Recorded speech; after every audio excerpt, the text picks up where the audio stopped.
The Old Man and the Sea by Hemingway, Part 2.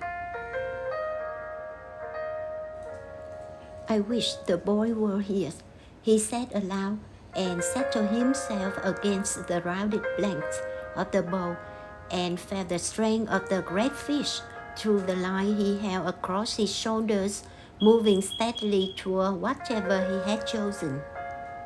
When once through my treasury, it had been necessary to him to make a choice, the old man thought. His choice had been to stay in the deep dark water, far out beyond all snare and traps and treasuries. My choice was to go there to find him beyond all people in the world. Now we are joined together and have been since noon, and no one to have either one of us. Perhaps I should not have been a fishman, he thought, but that was the thing that I was born for. I must surely remember to eat the tuna after it gets light. Sometime before daylight, something took one of the baits that were behind him. He heard the stick break, and the line began to rush out over the gunwales of the skiff. In the darkness, he loosens his sheath knife, and taking on the strength of the fish on his left shoulder, he leaned back and cut the line against the wood of the gunwale. Then he cut the other line closest to him, and in the dark made the loose ends of the reserve coils fast. He worked skillfully with the one hand and put his foot on the coils to hold them as he drew his knot tight. Now he had 6 reserve coils of line. There were 2 from each bait he had severed, and the 2 from the bait the fish had taken, and they were all connected. After it is light, he thought, I will work back to the 40 fathoms bait and cut it away too, and link up the reserve coils. I will have lost 200 fathoms of good Catalan cordel, and the hooks and leaders. That can be replaced. But who replaced this fish? If I hook some fish and it cuts him off, I don't know what that fish was that took the bait just now. It could have been a marlin or a broadbill or a shark. I never found him. I had to get rid of him too fast. Aloud he said, I wish I had the boy. But you haven't got the boy, he thought. You have only yourself, and you had better work back to the last line now, in the dark or not in the dark, and cut it away and hooked up the 2 reserve coils. So he did it. It was difficult in the dark, and once the fish made a surge that pulled him down on his face and made a cut below his eye. The blood ran down his cheek a little way, but it coagulated and dried before it reached his chin, and he worked his way back to the bow and rested against the wood. He adjusted the stack and carefully worked the line so that it came across a new part of his shoulders, and holding it anchored with his shoulders, he carefully felt the pull of the fish, and then felt with his hand the progress of the skiff through the water. I wonder what he made that lurch for, he thought. The wire must have slipped on the great hill on his back. Certainly, his back cannot feel as badly as mine does, but he cannot pull his skiff forever, no matter how wrecked he is. Now everything is cleared away that might make trouble, and I have a big reserve of line, all that a man can ask. Fish, he said softly aloud, I'll stay with you until I'm dead. He'll stay with me too, I suppose, the old man thought, and he waited for it to be light. It was cold now in the time before daylight, and he pushed against the wood to be warm. I can do it as long as he can, he thought, and in the first light the line extended out and down into the water. The boat moved steadily, and when the first edge of the sun rose, it was on the old man's right shoulder. "He'll head it north," the old man said. "The current will have set us far to the eastward," he thought. "I wish he would turn with the current. That would show that he was tiring." When the sun was rising further, the old man realized that the fish was not tiring. There was only one favorable sign. The slant of the line showed he was swimming at the lesser depth. That did not necessarily mean that he would jump, but he might. "God let him jump," the old man said. "I have enough line to handle him. Maybe if I can increase the tension just a little, it will hurt him and he will jump," he thought. "Now that it is daylight, let him jump so that he'll fill the sack along his backbone with air, and then he cannot go deep to die." He tried to increase the tension, but the line had been taut up to the very edge of the breaking point since he had hooked the fish, and he felt the hardness as he leaned back to pull and knew he could put no more strength on it. "I must not jerk it ever," he thought. "Each jerk widens the cut the hook makes, and then when he does jump, he might throw it. Anyway, I feel better with the sun, and for once I do not have to look into it." There was a yellow weed on the line, but the old man knew that only made an added drag, and he was pleased. It was the yellow gulfweed that had made so much phosphorescence in the night. "Fish," he said, "I love you and respect you very much, but I will kill you dead before this day ends." "Let's hope so," he thought. A small bird came toward the skiff from the north. He was a warbler and flying very low over the water. The old man could see that he was very tired. The bird met the stern of the boat and rested there. Then he flew around the old man's head and rested on the line where he was more comfortable. "How old are you?" the old man asked the bird. "Is this your first trip?" The bird looked at him when he spoke.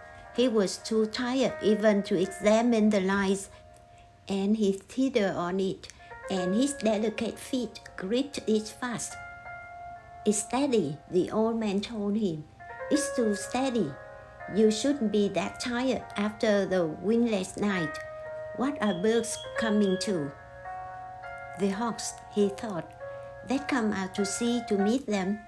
But he said nothing of this to the bird, who could not understand him anyway, and he would learn about the hawks soon enough.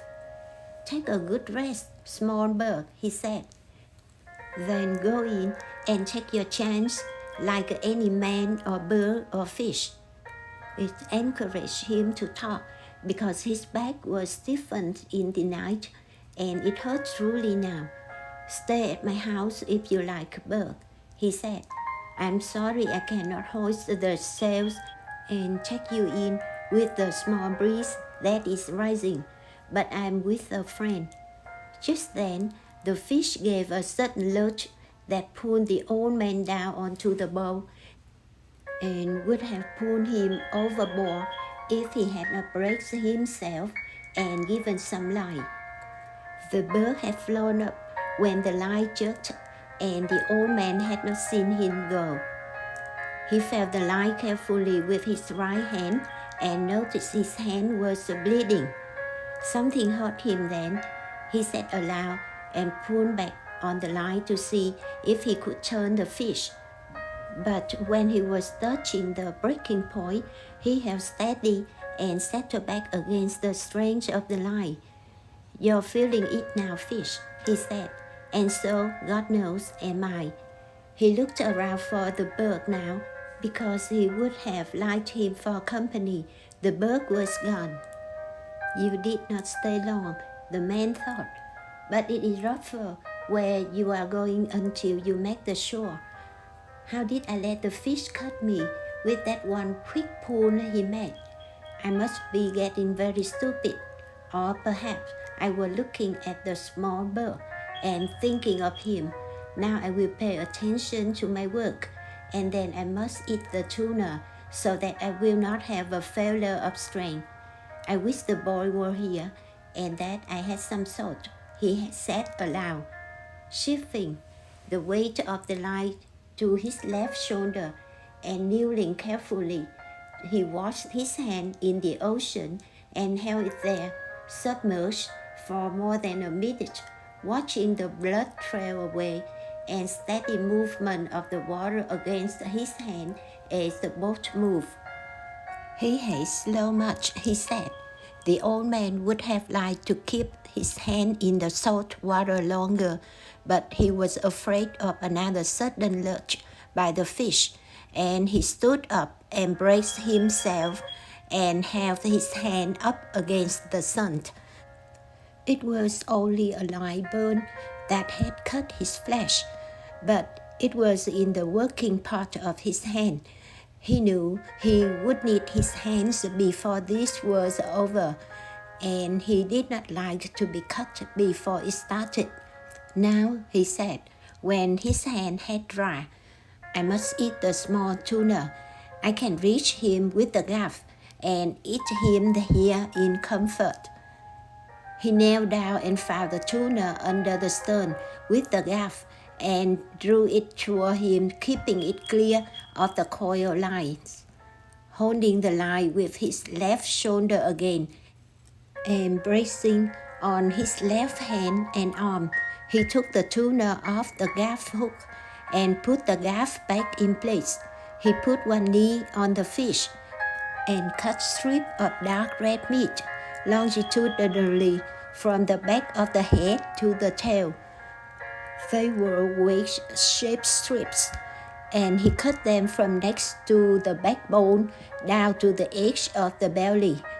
When he had cut 6 strips, he spread them out on the wood of the bow, wiped his knife on his trousers, and lifted the carcass of the bonito by the tail and dropped it overboard.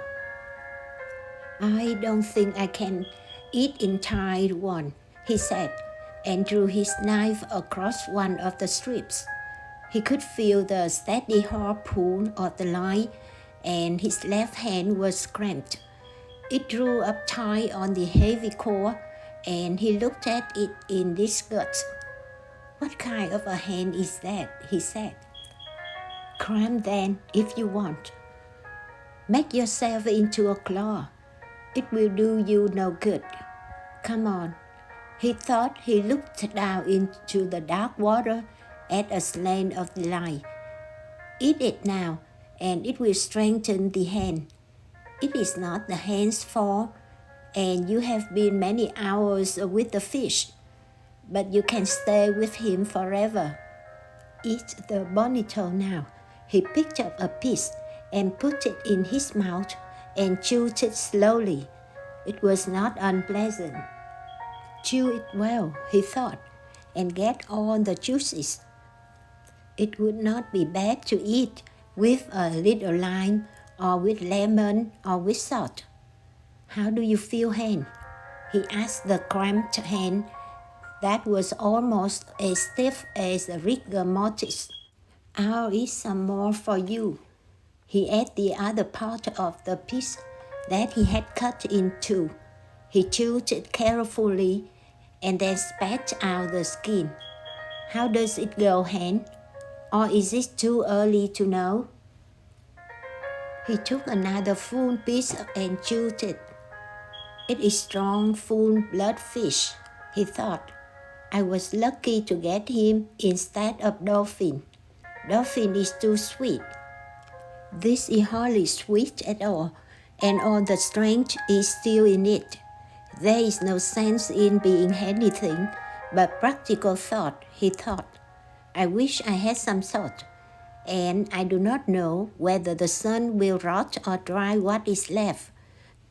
So I had better eat it all, although I'm not hungry. The fish is calm and steady. I will eat it all, and then I will be ready. Be patient, Hen, he said. I do this for you.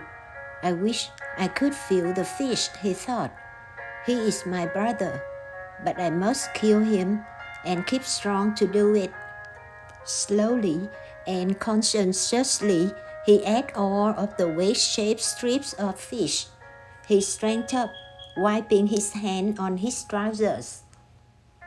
Now, he said, you can let the core go, Hen, and we'll handle him with the right arm alone until you stop that nonsense.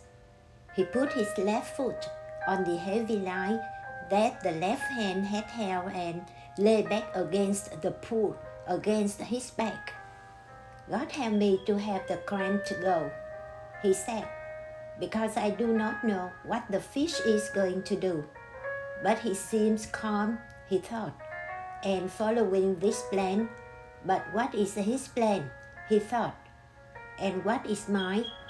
Mine, I must improve to his because of his great size. If he will jump, I can kill him. But he stayed down forever. Then I will stay down with him forever.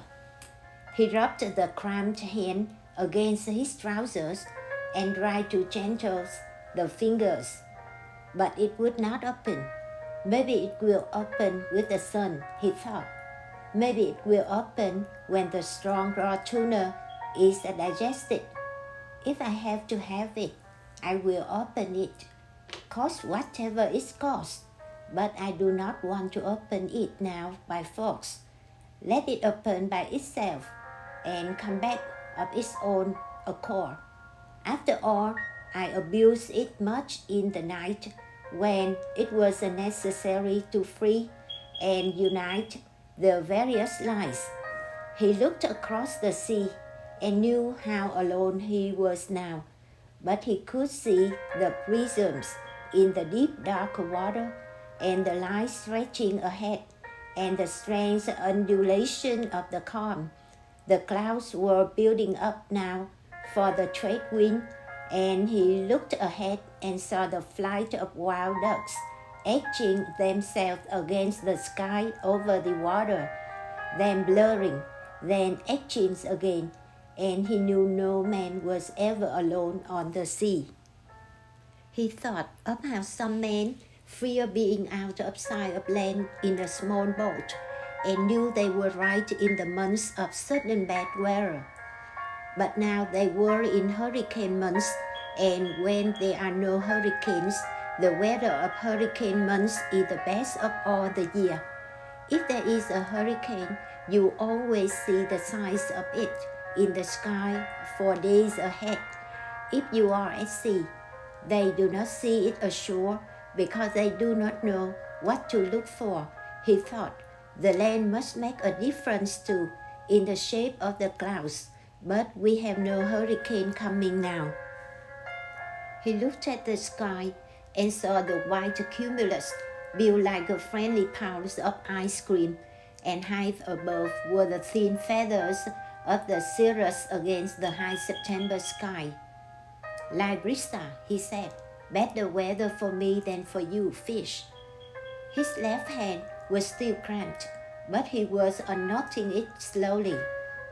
I hate a cramp, he thought. It is the treasury of one's own body. It is humiliating before others to have a diarrhea from peppermint poisoning or to vomit from it. But a cramp, he thought of it as a calambre. Humiliate oneself, especially when one is alone.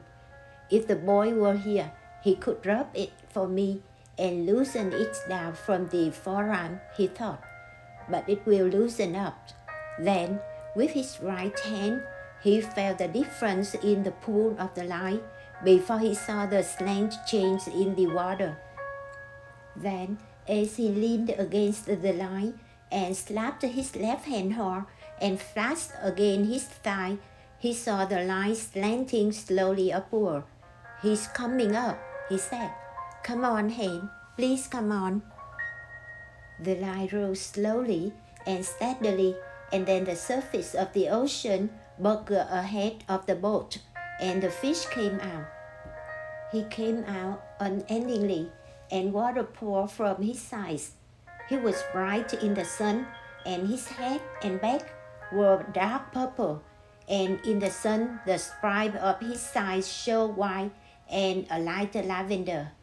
His sword was as long as the baseball bat and tapered like a rapier, and he rose his full length from the water and then re-entered it smoothly like a diver. And the old man saw a great-sized blade of his tail go under, and the line commenced to race out. He is 2 feet longer than a skiff, the old man said. The line was going out fast but steadily, and the fish was not panicked. The old man was trying with both hands to keep the line just inside of breaking strength.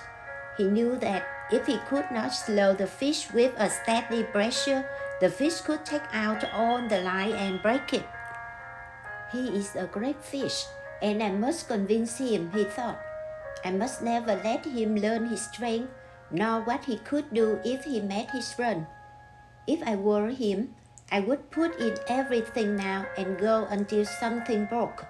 But thank God, they are not as intelligent as we who kill them, although they are more noble and more able. The old man had seen many great fish. He had seen many that weighed more than 1,000 pounds, and he had caught 2 of that size in his life, but never alone.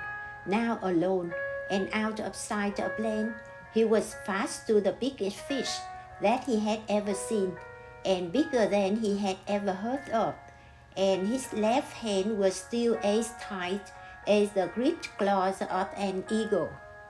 It will uncramp though, he thought. Surely it will uncramp to have my right hand. There are 3 things that are brothers, the fish and my 2 hands. It must uncramp. It is unworthy of it to be cramped. The fish had slowed again and was going at his usual pace. I wonder why he jumped, the old man thought. He jumped almost as though to show me how big he was. I know now, anyway, he thought. I wish I could show him what sort of man I am. But then he would see the cramped hand. Let him think I am more man than I am, and I will be so. I wish I was a fish, he thought, with everything he has against only my will and my intelligence. He settled comfortably against the wood and took his suffering as it came, and the fish swam steadily and the boat moved slowly through the dark water. There was a small sea rising with the wind coming up from the east, and at noon the old man's left hand was unscramped. Bad news for you fish, he said, and shifted the line over the sacks that covered his shoulders.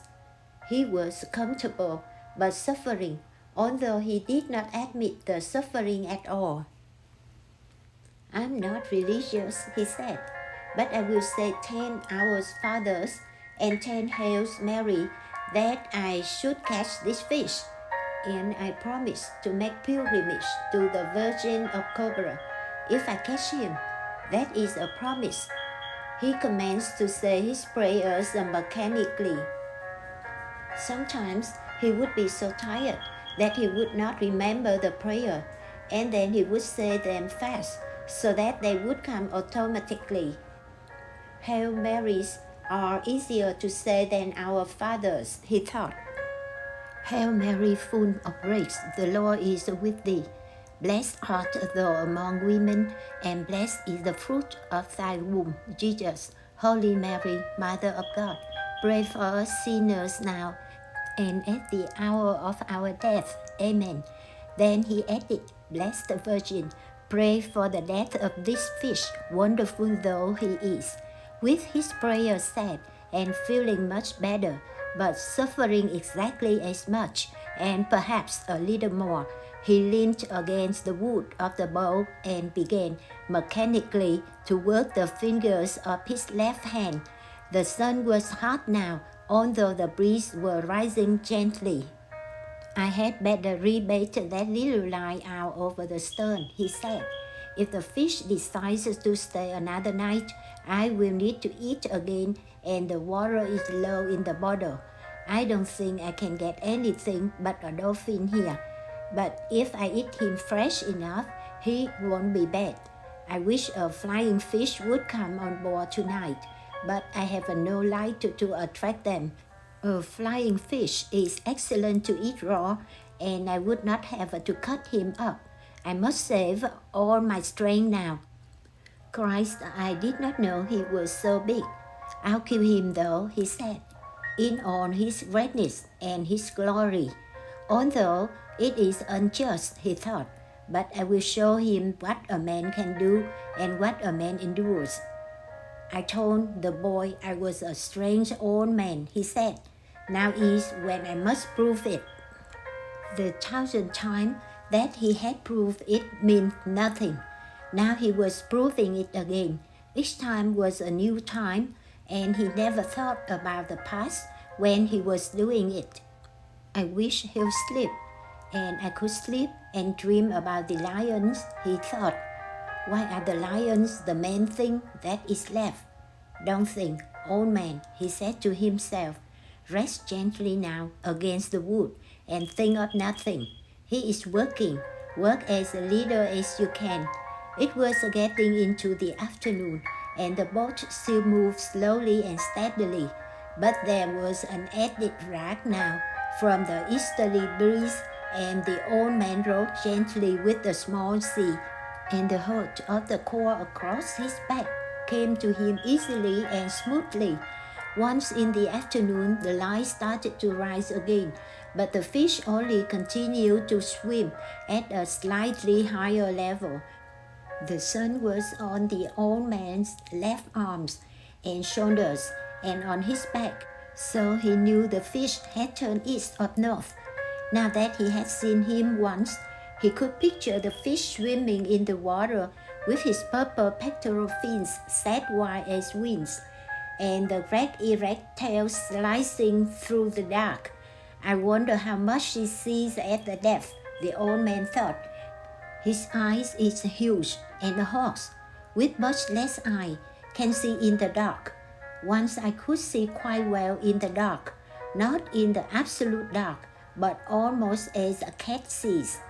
The sun and his steady movement of his finger has uncramped his left hand now completely, and he began to shift more of the strength to it, and he stretched the muscles of his back to shift the hold of the cord a little.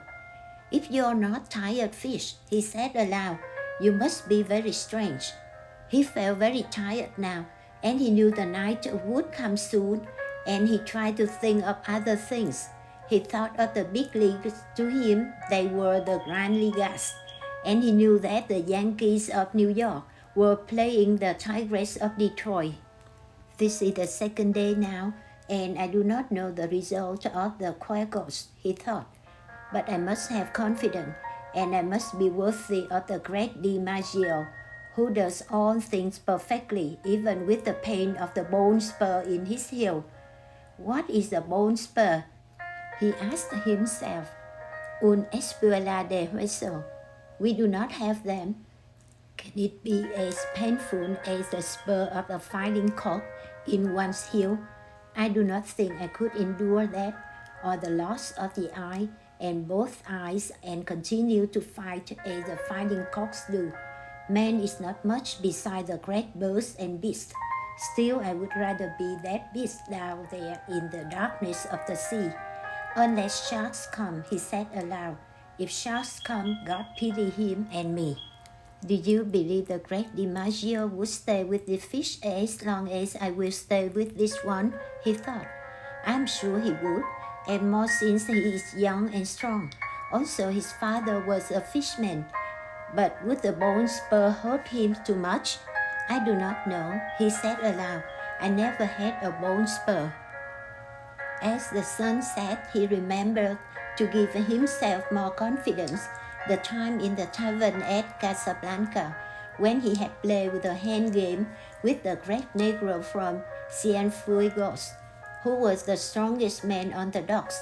He had gone one day and one night with their elbows on the chalk line on the table and their forearms spread up and their hands gripped tight.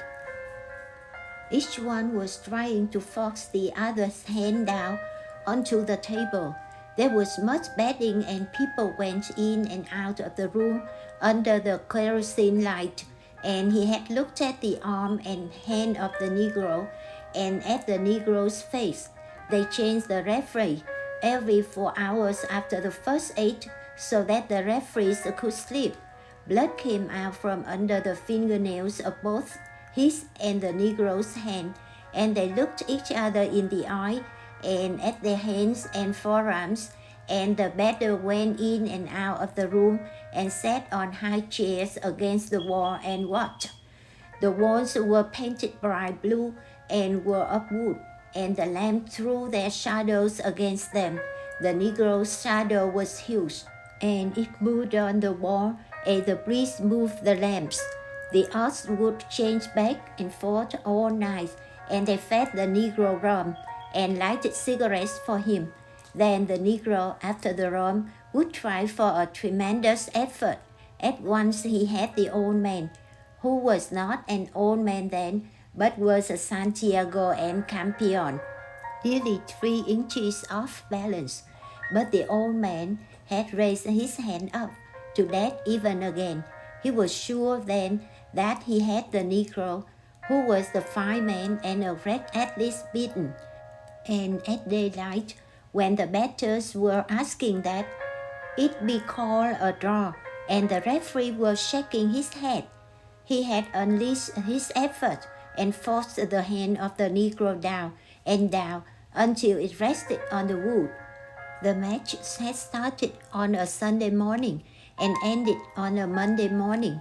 Many of the batters had asked for a draw because they had to go to work on the docks loading sacks of sugar or at the Havana Coal Company. Otherwise, everyone would have wanted it to go to a finish, but he had finished it anyway, and before anyone had to go to work. For a long time after that, everyone had called him the champion, and there had been a return match in the spring, but not much money was bet, and he had won it quite easily since he had broken the confidence of the Negro from Cienfuegos in the first match. After that, he had a few matches and then no more. He decided that he could beat anyone if he wanted to badly enough, and he decided that it was bad for his right hand for fishing. He had tried a few practice matches with his left hand, but his left hand had always been a traitor and would not do what he called on it to do, and he did not trust it. The sun will bake it out well now, he thought. It should not cramp on me again unless it gets too cold in the night. I wonder what this night will bring. An airplane passed overhead on its course to Miami, and he watched its shadow squaring up the schools of flying fish. With so much flying fish there should be dolphins, he said. He leaned back on the line to see if it was possible to gain any on his fish, but he could not, and it stayed at the harness, and water drops silvering and preceded breaking. The boat moved ahead slowly, and he watched the airplane until he could no longer see it. It must be very strange in the airplane, he thought. I wonder what the sea looks like from that height. They should be able to see the fish well if they do not fly too high. I would like to fly very slowly at 200 fathoms high and see the fish from above. In the turtle boats, I was in the cross tree of the masthead, and even at that height, I saw much. The dolphin looks greener from there, and you can see their stripes and their purple spot. And you can see all of the school as they swim. Why is it that all the fast-moving fish of the dark current have a purple backs and usually purple stripes or spots? The dolphin looks green, of course, because he is really golden. But when he comes to feed, Truly hungry, purple stripes show on his sides as on a marlin. Can it be anger or the greater speed he makes that brings them out? Just before it was dark, as they passed a great island of sargasso weed that heaved and swung in the light sea, as though the ocean was making love with something under a yellow blanket. His small lines were taken by a dolphin. He saw it first when it jumped in the air, through gold in the light of the sun, and bending and flapping wildly in the air. It jumped again and again in the acrobatic of its fear, and he worked his way back to the stern, and crouching and holding the big lines with his right hand and arm, he pulled the dolphin in with his left hand, stepping on the gain line each time with his bare left foot. When the fish was at the stern, plunging and cutting from side to side in desperation, the old man leaned over the stern and lifted the burnished goldfish with its purple spot over the stern. Its jaws were working convulsively in quick bites against the hook, and it pounded the bottom of the skiff with its long flat body, its tail and its head, until he clubbed it across the shining golden head, until it silvered and was still. The old man unhooked the fish, rebaited the line with another sardine, and tossed it over. Then he worked his way slowly back to the boat. He washed his left hand and wiped it on his trousers. Then he shifted the heavy line from his right hand to his left and washed his right hand in the sea while he watched the sun go into the ocean and the slang of the big core. He hasn't changed at all, he said, but watching the movement of the water against his hand, he noted that it was perceptibly slower. I'll lash the two oars together across the stern, and that will slow him in the night, he said. He's good for the night, and so am I. I would be better to gut the dolphin a little later to save the blood in the meat, he thought. I can do that a little later and lash the oars to make a draft at the same time. I had better keep the fish quiet now and not disturb him too much at sunset. The setting of the sun is a difficult time for all fish. He let his hand dry in the air, then grabbed the line with it and eased himself as much as he could and allowed himself to be pulled forward against the wood so that the boat took the strain as much or more than he did. I'm learning how to do it, he thought. This part of it anyway. Then to remember he hasn't eaten since he took the bait, and he is huge and needs much food. I have eaten the whole bonito. Tomorrow I will eat the dolphin. He called it dorado. Perhaps I should eat some of it when I clean it. It will be harder to eat than the bonito, but then nothing is easy. How do you feel, fish? He asked aloud. I feel good, and my left hand is better, and I have food for a night and a day. Pull the boat, fish. He did not truly feel good, because the pain from the cord across his back had almost past pain and gone into the dullness that he mistrusted. But I have had worse things than that, he thought. My hand is only cut a little, and the crab is gone from the other. My legs are all right. Also now, I have gained on him in the question of sustenance. It was dark now as it becomes dark quickly after the sunset in September.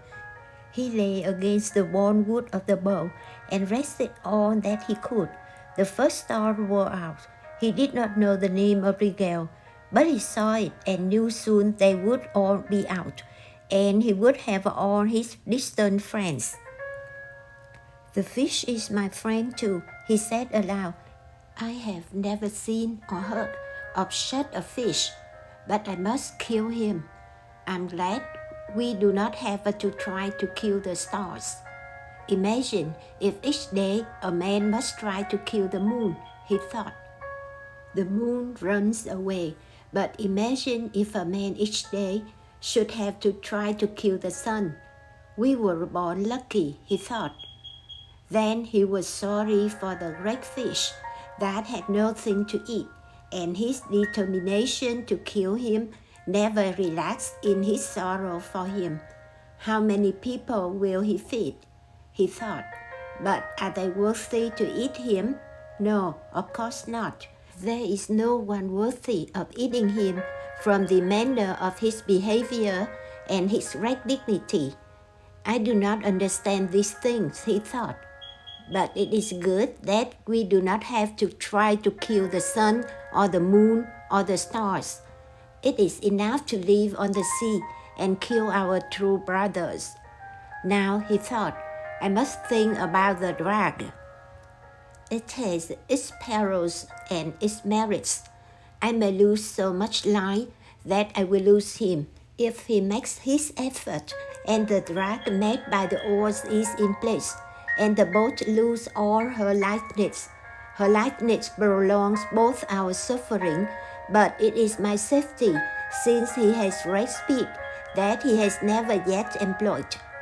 No matter what passes, I must gut the dolphin, so he does not spoil, and eat some of him to be strong. Now I will rest an hour more, and feel that he is solid and steady before I move back to the stern to do the work and make the decision. In the meantime, I can see how he acts, and if he shows any changes. The oars are a good trick, but it has reached the time to play for safety. He is much fish still, and I saw that the hook was in the corner of his mouth, and he has kept his mouth tight shut. The punishment of the hook is nothing. The punishment of hunger, and that he is against something that he does not comprehend, is everything. Rest now, old man, and let him work until your next duty comes. He rested for what he believed to be 2 hours. The moon did not rise now until late, and he had no way of judging the time, nor was he really resting except comparatively. He was still bearing the pull of the fish across his shoulders, but he placed his left hand on the gunwale of the bow and confided more and more of the resistance to the fish to the skiff itself. How simple it would be if I could make the line fast, he thought, but with one small lurch, he could break it. I must cushion the pull of the line with my body and at all times be ready to give line with both hands. But you have not slept yet, old man, he said aloud. It is half a day and a night and now another day, and you have not slept. You must devise a way so that you sleep a little if he is quiet and steady. If you do not sleep, you might become unclear in the head. I'm clear enough in the head, he thought. Too clear. I'm as clear as the stars that are my brothers. Still I must sleep. They sleep, and the moon and the sun sleep, and even the ocean sleeps sometimes on certain days when there is no current and a flat calm. But remember to sleep, he thought. Make yourself do it, and devise some simple and sure way about the lines. Now go back and prepare the dolphin. It is too dangerous to rig the oars as a drag if you must sleep. I could go without sleeping, he told himself, but it would be too dangerous. He started to work his way back to the stern on his hands and knees, being careful not to jerk against the fish. He may be half asleep himself, he thought, but I do not want him to rest. He must pull until he dies. Back in the stern, he turned so that his left hand held the strain of the line across his shoulders and drew his knife from its sheath with his right hand. The stars were bright now, and he saw the dolphin clearly, and he pushed the blade of his knife into his head and drew him out from under the stone. He put one of his feet on the fish and slid him quickly from the vent up to the tip of his lower jaw. Then he put his knife down and gutted him with his right hand, scooping him clean and pulling the gills clear. He felt the maw heavy and slippery in his hands, and he slit it open. There were 2 flying fish inside. They were fresh and hard, and he laid them side by side and dropped the gut and the gills over the stone. They sank, leaving a trail of phosphorescence in the water. The dolphin was cold and a leprous gray-white now in the starlight, and the old man skinned one side of him while he held his right foot on the fish head. Then he turned him over and skinned the other side and cut each side off from the head down to the tail. He slid the carcass overboard and looked to see if there was any swirl in the water, but there was only the light of its slow descent. He turned then and placed the 2 flying fish inside the 2 fillets of fish, and putting his knife back in its sheath, he worked his way slowly back to the boat. His back was bent with the weight of the line across it, and he carried the fish in his right hand. Back in the boat, he let the 2 fillets of fish out on the wood, with the flying fish beside them. After that, he settled the line across his shoulders in a new place, and held it again with his left hand resting on the gunwale. Then he leaned over the side and watched the flying fish in the water, noting the speed of the water against his hand. His hands were phosphorescent from skinning the fish, and he watched the flow of the water against it. The flow was less strong, and as he rubbed the side of his hand against the planking of the skiff, particles of phosphorus floated off and drifted slowly astern. "He is tiring or he is resting," the old man said.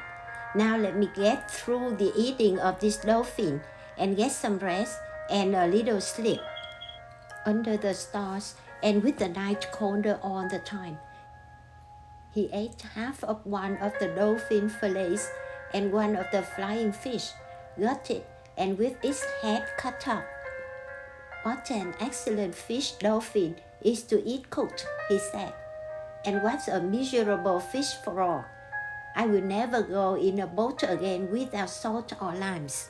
If I had brains, I would have lashed the water on the boat all day and drying.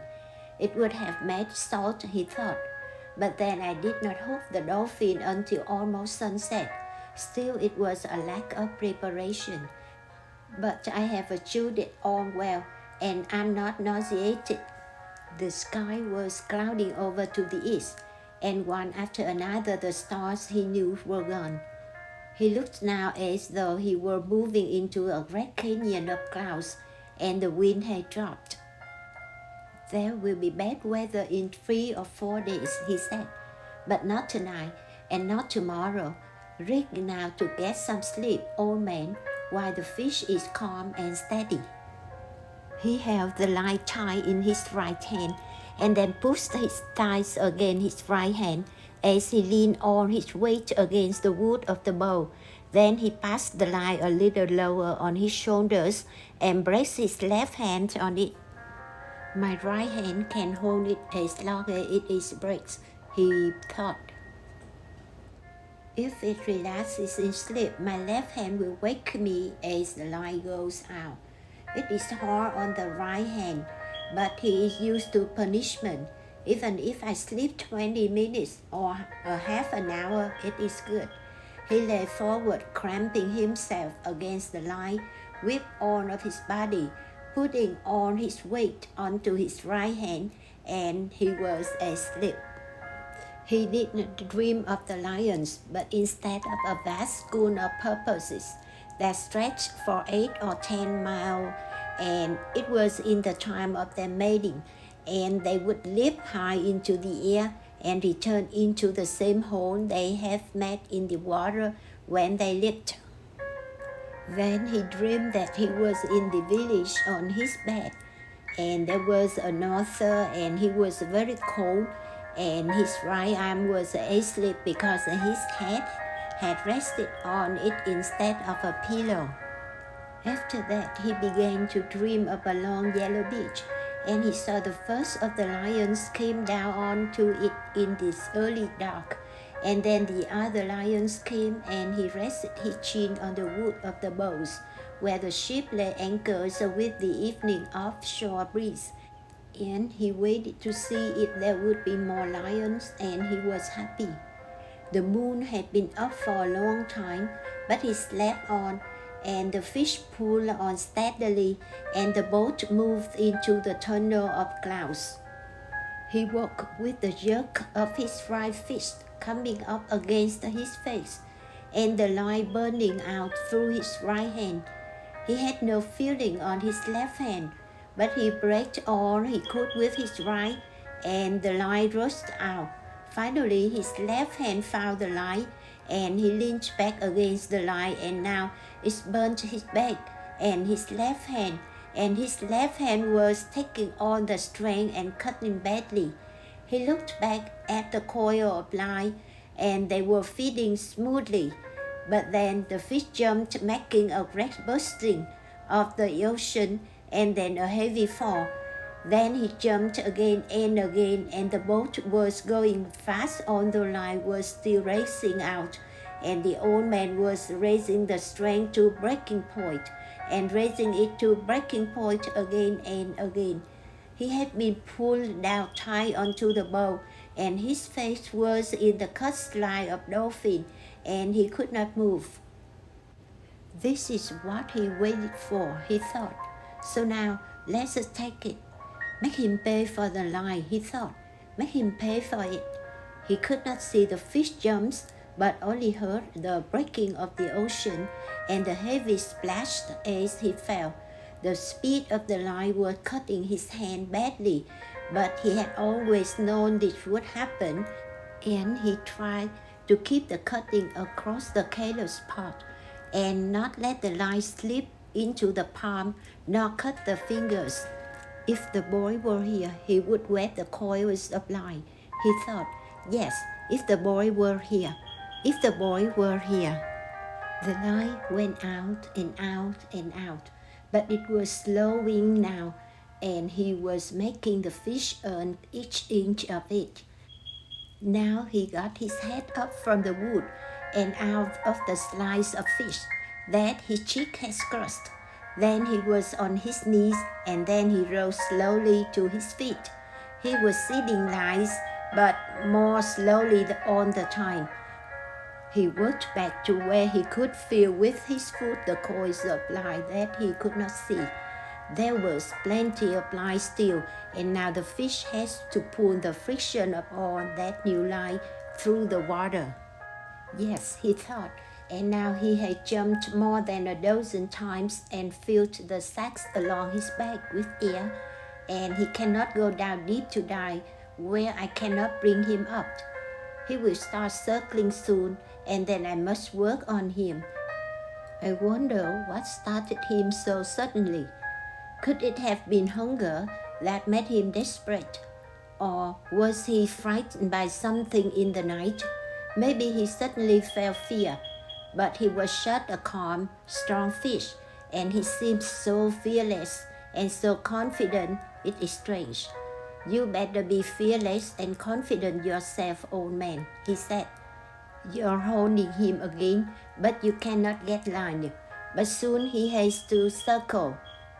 The old man held him with his left hand and his shoulders now, and stooped down and scooped up water in his right hand to get the crushed dolphin fresh off of his face. He was afraid that it might nauseate him, and he would vomit and lose his strength. When his face was cleaned, he washed his right hand in the water over the side, and then let it stay in the salt water while he watched the first light come before the sunrise. His head did almost ease, he thought. That means he is tired and going with the current. Soon he will have to circle.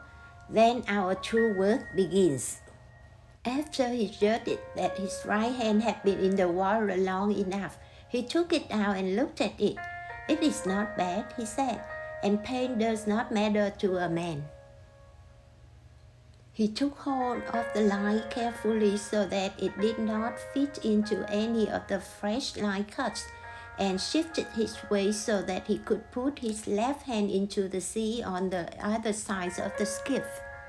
You did not do so badly for something worthless, he said to his left hand, but there was a moment when I could not find you. Why I was not born with two good hands, he thought. Perhaps it was my fault in not training that one properly, but God knows he has had enough chances to learn. He did not do so badly in the night though, and he has only cracked one. If he cramps again, let the line cut him off.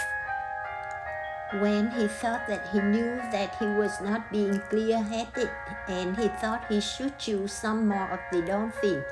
But I can't, he told himself.